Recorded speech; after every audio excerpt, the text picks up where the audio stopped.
Hi there. You're listening to Hypercast, an ADHD podcast. I'm Melissa, an ADHD coach and advocate. Hi, I'm Brianna, an ADHD coach and soon-to-be therapist. We are here to explore all things ADHD, from unexpected challenges to unique strengths. Join us as we share insights and strategies that empower you to live your best ADHD life. Ready? Let's dive into today's episode.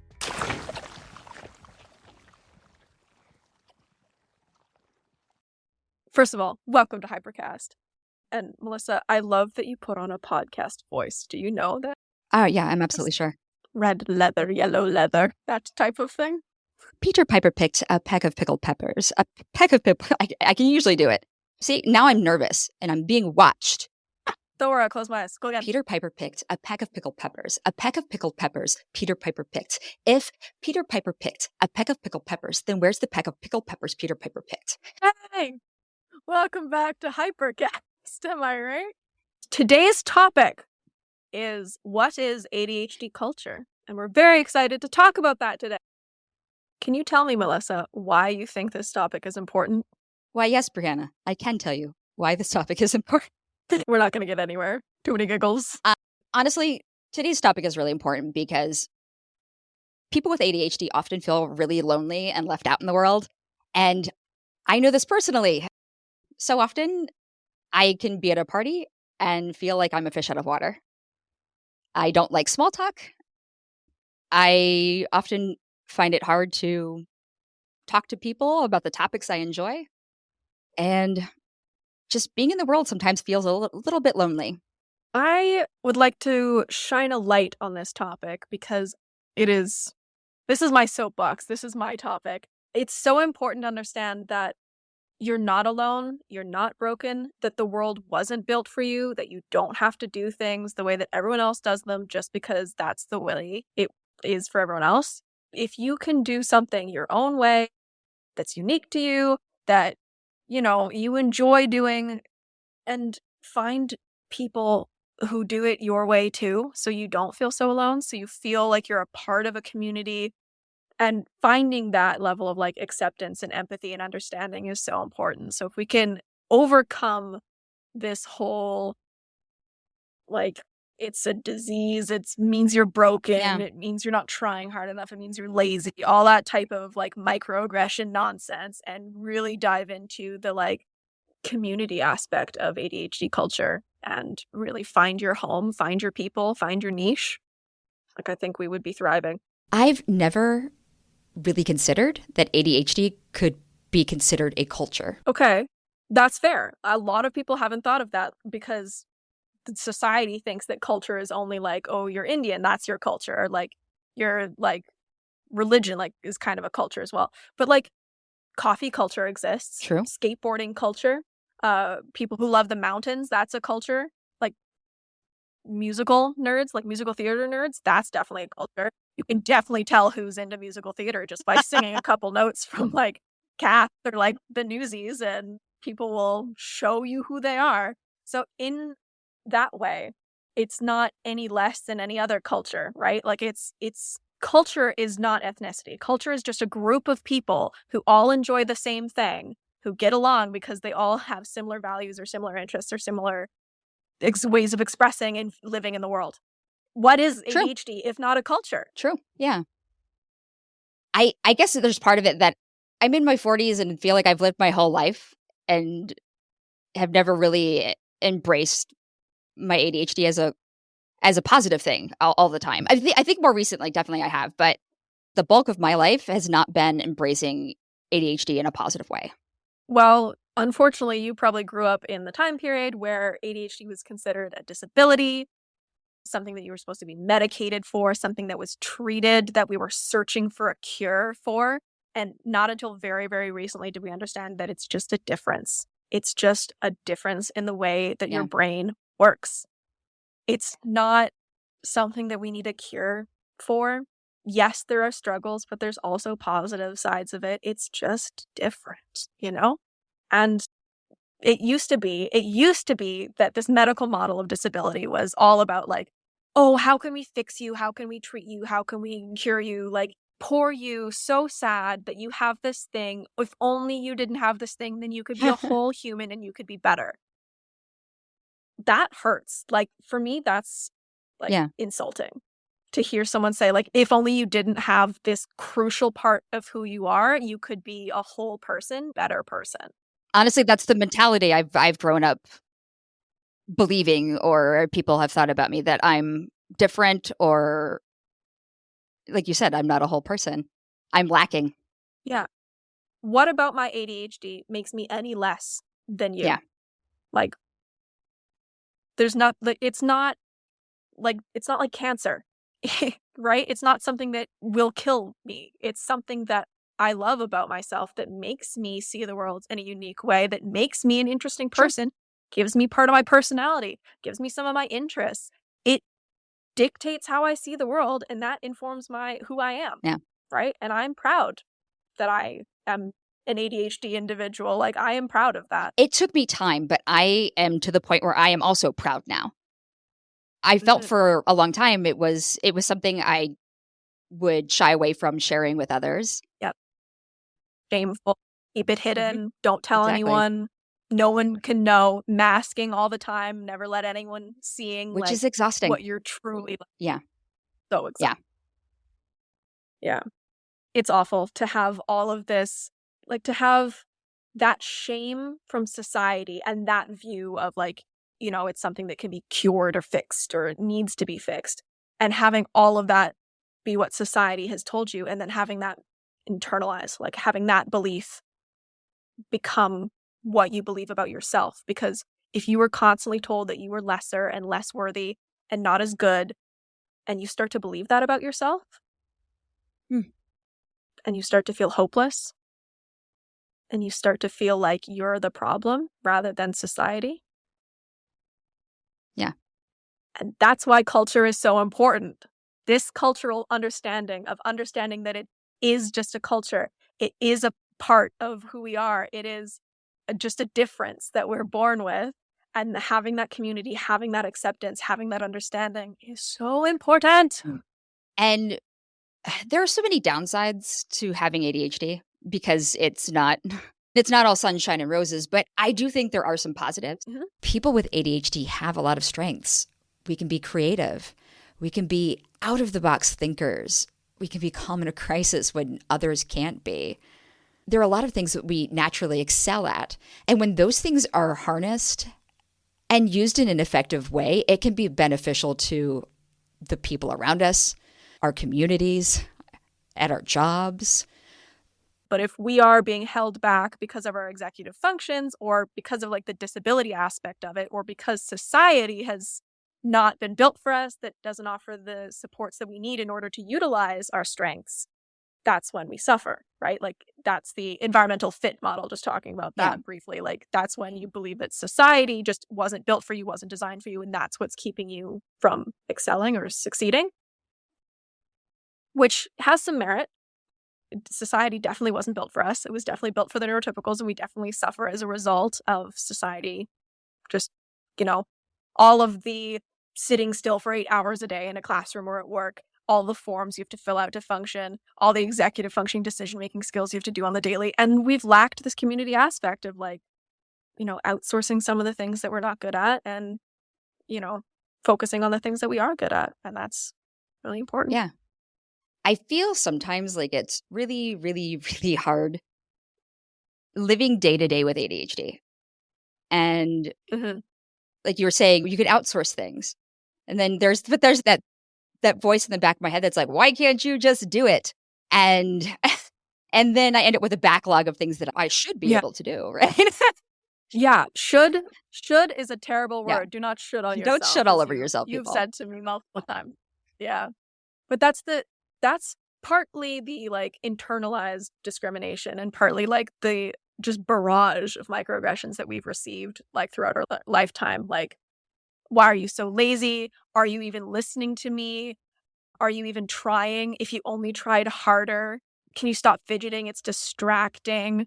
Or, oh, my personal favorite, take a chill pill. That one upsets me. The hairs on the back of my neck are, like, going up listening to you say these things, because I'm hearing echoes from my past and like all the people that have ever said these things to me. Yeah. You're overreacting. It's not that big of a deal. Yeah. You're so disorganized. Do you even care? Like, of course we care. Of course we want to not be struggling like this. Of course we want to have life be easy, but it's not, Yeah. right? Like, that's why that like whole superpower mentality that some people have around ADHD, like ADHD is a superpower. Yeah, but it's also a disability. It's both. Yeah. And it can be both, and it's allowed to be both. It doesn't have to be one or the other, which is why the value neutral model is my favorite model. It's the one that combines like, this is a disability. Like, you actually are like worse at things because of the way that your brain functions, but also the environment plays a role. And if you had more support, then you wouldn't be as bad at those things, right? Like, if we had that support that we were talking about, if we had that community outreach, those outsourcing, or like a friend, a buddy system, all these skills that we can employ with ADHD, we had all that, then we wouldn't be suffering as much. And we could really focus on our strengths and our positives and be the best people we could be. Hearing that, one thing that's coming up for me is if I look back to the person I was in my youth, I would automatically feel like I was being a burden by asking for help, that I was undeserving maybe because no one else needed that special thing. So why do I require some special assistance? Why do I require hand-holding? Why do I require it when no one else needs it? Yeah. And denying yourself the accommodations, denying that you have a disability. That some people still to this day don't view ADHD as a disability. They don't acknowledge the complexity and the depth with which it impacts us. Yeah. And yeah, just the same as you. Like, even though I've known for a long time about, disability advocacy and things like that, I've still struggled with that. Oh, well, I shouldn't ask for help because I should be able to do this by myself because other people can do this by themselves and they don't seem to struggle with it. And that's, if we had that community and had that group that we could talk to and be like, hey, is anyone else struggling with this? And other people are like, yeah, I struggle with that all the time. And like, here's my strategy for it. Or like, oh, I didn't know everyone else was struggling with this. I didn't realize it was a thing that I could ask for help around, or that, I wasn't alone in my struggling. I wasn't alone in my suffering. And some of us who are older that didn't get treatment till we were older, not feeling shame. And like you said, not feeling alone. And learning how to embrace our strengths and embrace like the positive parts of ourselves. That's very important. I think one of the words for that is grief, because we can grieve our past selves. If we could have accepted ourselves earlier, what we could have done or accomplished, or the place we could be mentally right now. Yeah, that's absolutely the word for it. I have several friends who were just diagnosed, just starting on their ADHD journeys, just starting understanding, maybe starting medication, things like that as well. And, there is this celebratory aspect of, oh my God, my whole life makes sense. Everything that I've ever struggled with has a reason. It's not just me. I'm not broken. Like, everything makes sense. But then there's also that grief aspect that you were talking about of like, if I had only known earlier, if I had only been helped or understood earlier, I could have avoided all of this pain, all of this suffering. I could have been so much further in my life, and grieving that person that you could have been. And then coming out of that grief is embracing the person who we are now. And accepting and loving that person we are now. Yeah. Yeah, that's huge. Loving yourself. Not despite or in spite of, but like encompassing it. Like, it's not in spite of ADHD. I love myself.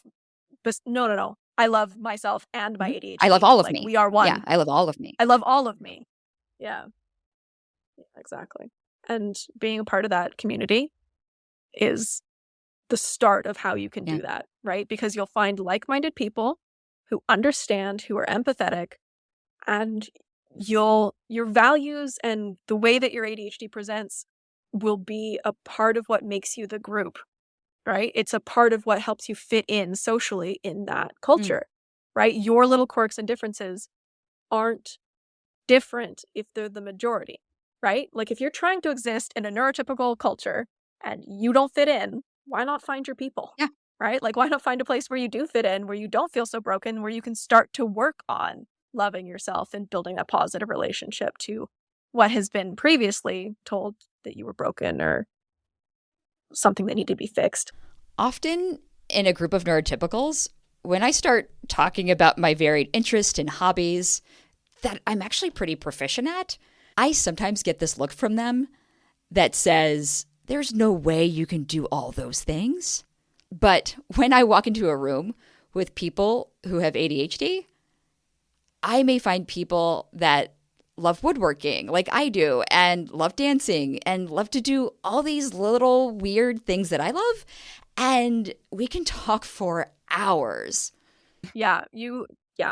There's actually language differences between Really? neurotypical and neurodivergent people. Yeah. The way that we communicate is different, which is another aspect of what makes us a unique culture. And it's things that you've heard before, like no eye contact, blunt, straightforward language, but also things like you were talking about with your hyperfixations and your special interests and like info dumping about a topic. If you go into a room of like ADHD people and you're like, hey, does anyone know about marine biology?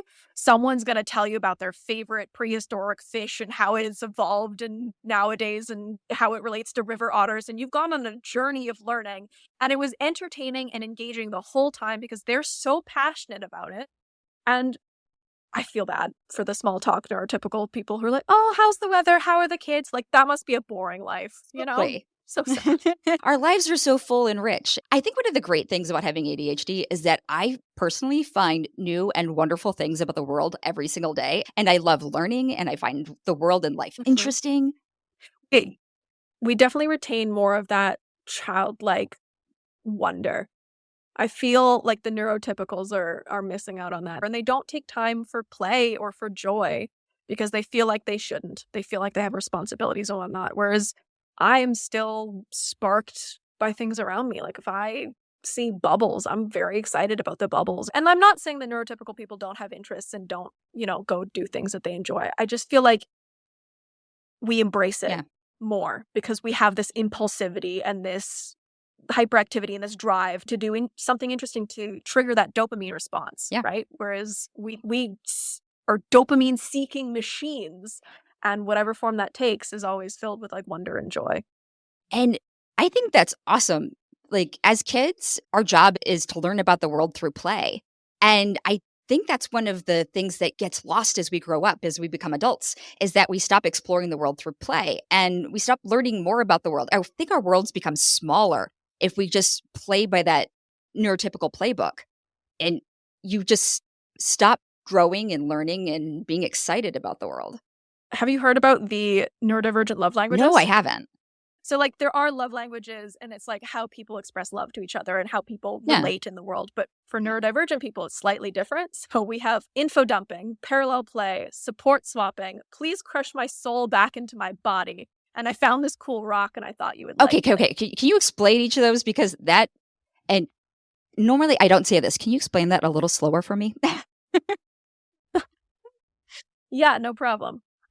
It's just really interesting because like you were talking about the way that you relate to the world, to people around you, right? And the typical love languages are like gift giving, words of affirmation, quality time, that type of thing. I'm sure you've heard of those.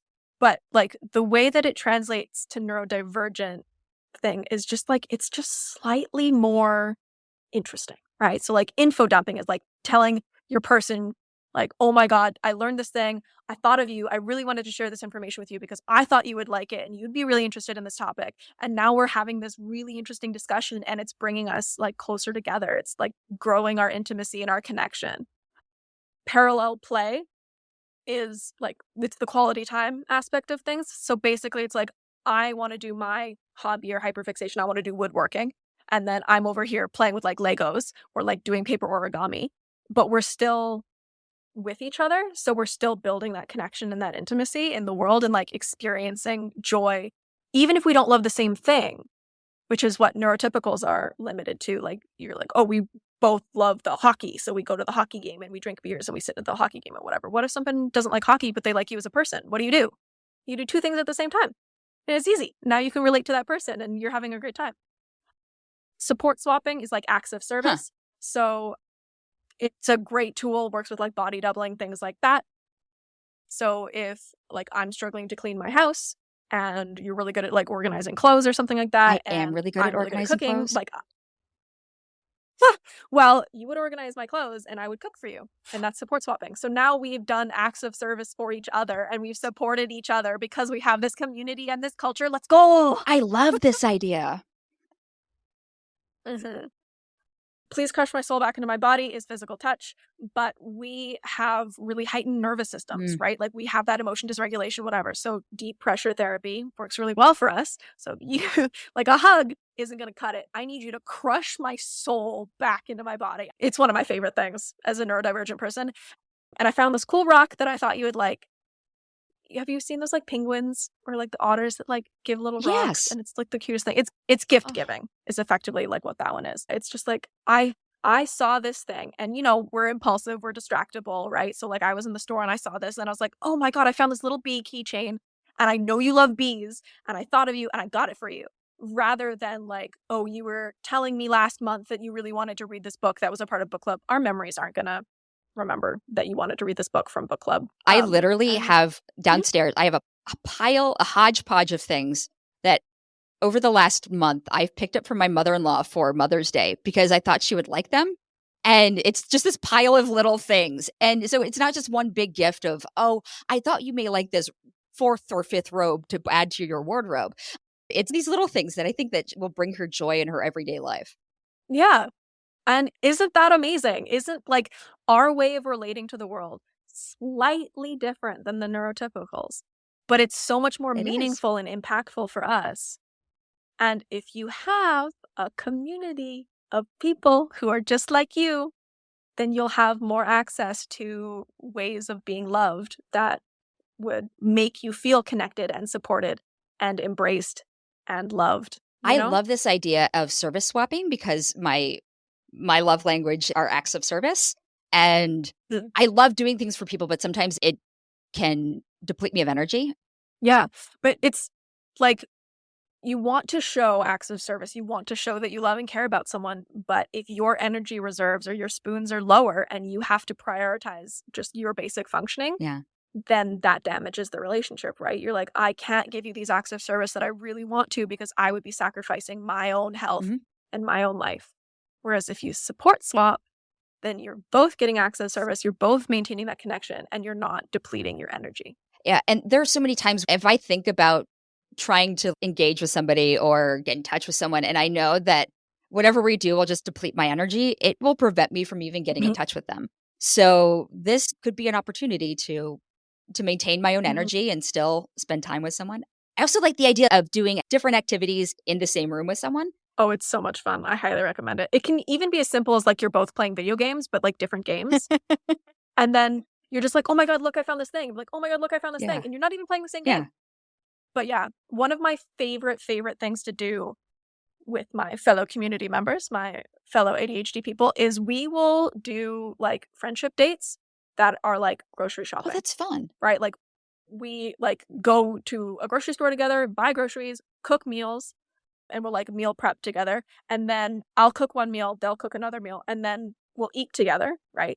And then we will have leftovers and we'll swap some of the leftovers. So now we have 2 separate meals, right? It's easy, it's comfortable, you've accomplished something, you've spent time together. It's beautiful. That also fits into the ADHD need for novelty.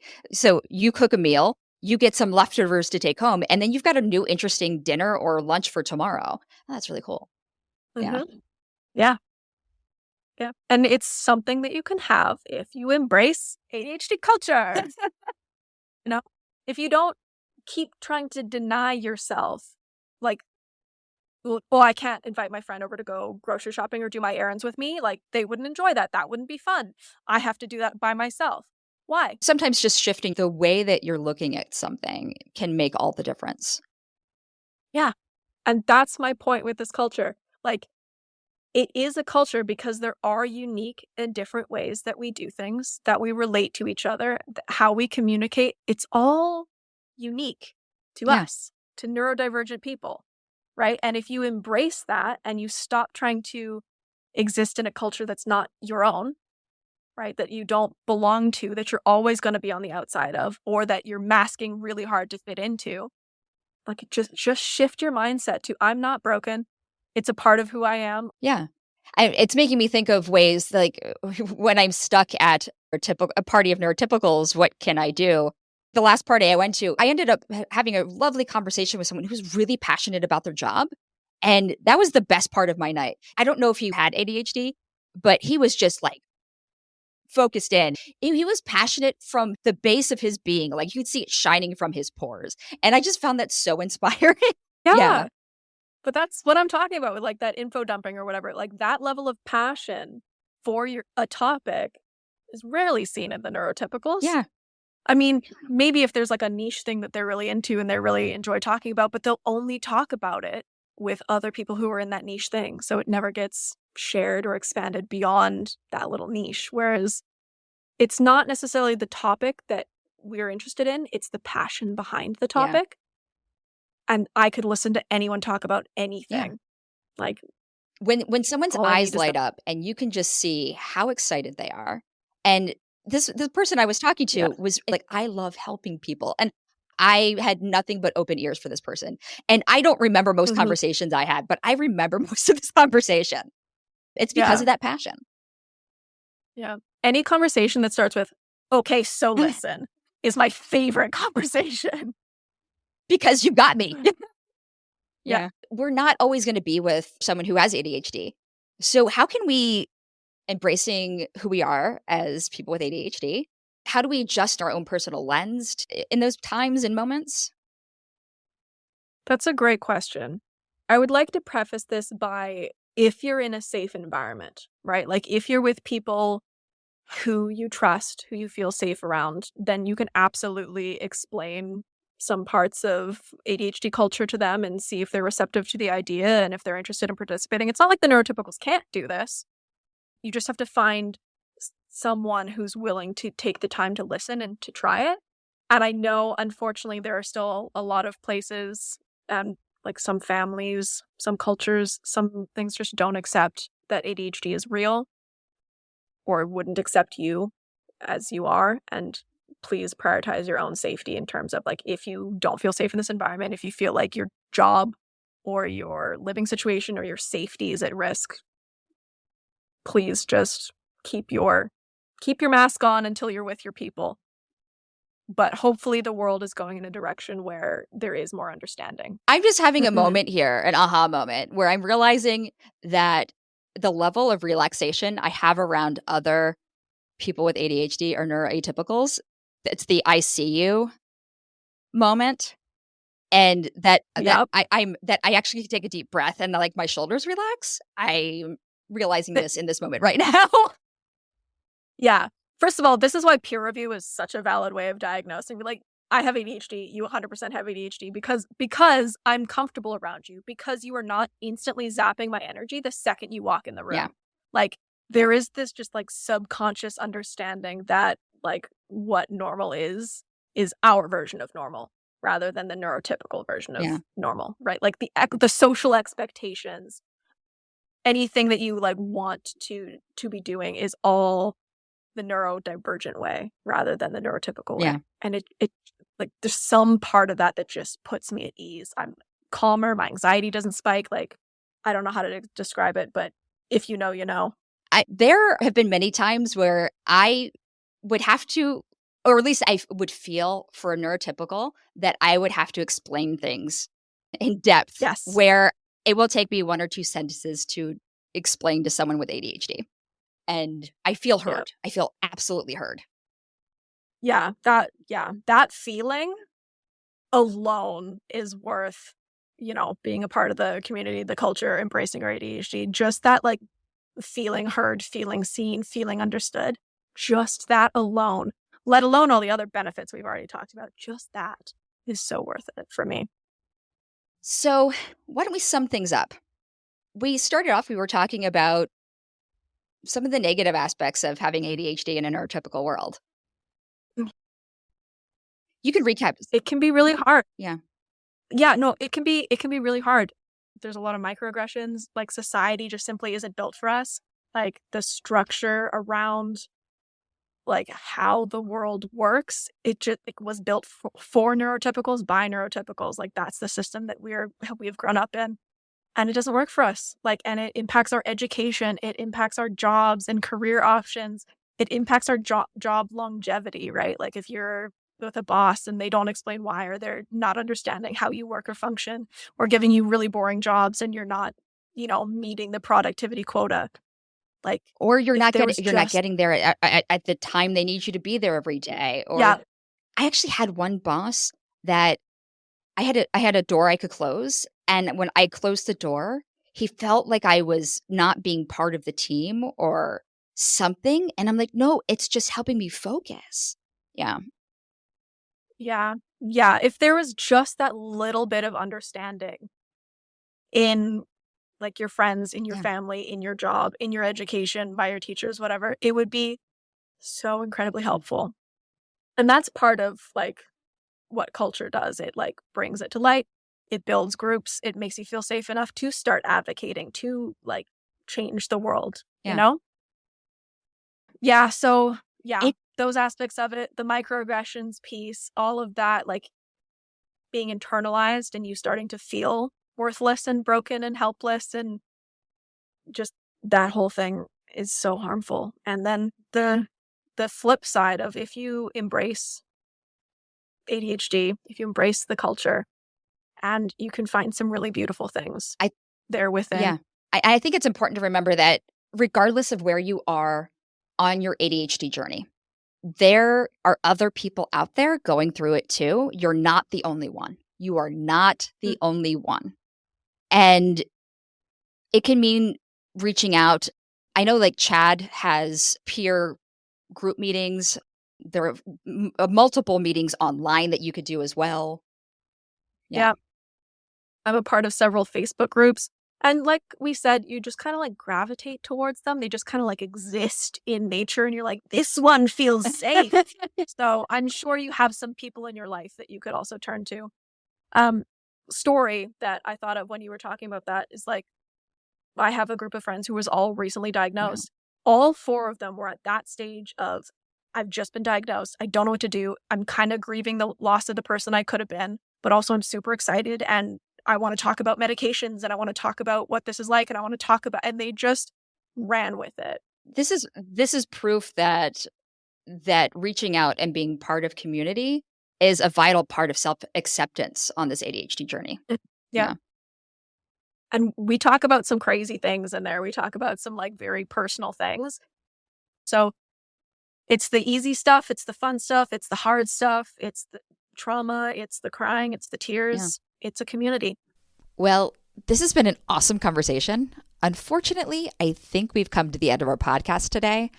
Thank you so much for listening and for joining us. We'll see you soon. Bye-bye. Bye. Thanks for joining us on this episode of Hypercast. If you've enjoyed today's episode and want to stay connected, be sure to rate and subscribe. And check out the show notes for links to our social media and websites. Whether you're seeking practical tips, heartfelt stories, or just a sense of community, Hypercast is here for you. Remember, you're not alone in your ADHD journey. Together, we can navigate the highs and lows with courage and compassion. So until next time, take care, stay curious, and keep embracing your unique neurodiversity. Catch you on the next episode of Hypercast.